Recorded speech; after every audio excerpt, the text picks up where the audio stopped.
So you had a bipartisan plan to secure the border, negotiated by one of the most conservative senators in the United States Senate, supported by Republicans and Democrats, on its way to passage to secure the border, doing everything. And what happened?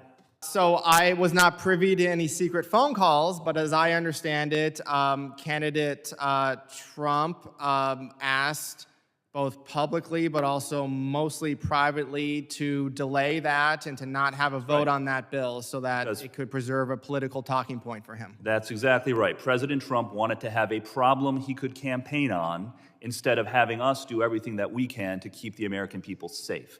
That is putting politics ahead of what is good for the country. That is putting partisanship ahead of keeping the American people safe, and it is despicable. And it wasn't just President Trump, it was his allies as well. I want to read a quote from Senator Lankford, the Republican senator from Oklahoma, who said, quote, "A popular commentator threatened to destroy me if I negotiated the deal during the presidential election year, regardless of what was in it."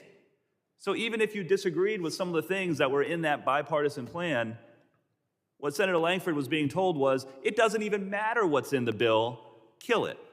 The commentator said to Senator Lankford, quote, this is from the senator, "I will do whatever I can to destroy you because I do not want you to solve this during the presidential election." I mean, my God. What are the American people supposed to make of that? The American people want us working together in a bipartisan way. They tried to do that in the Senate. Joe Biden and Kamala Harris tried to work with Senator Lankford and other Republicans and Democrats to come up with a plan to secure the border. That's very different from what's been happening in this chamber. In this chamber, when our House Republican colleagues came out with their border bill, they didn't accept a single Democratic amendment. They dropped the language of the bill the night before the markup. They didn't take a single Democratic amendment in committee or on the floor.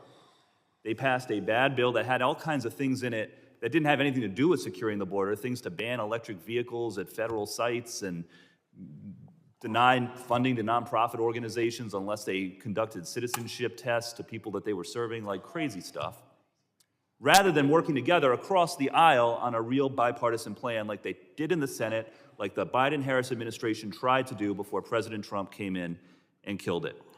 So understand what's happening here.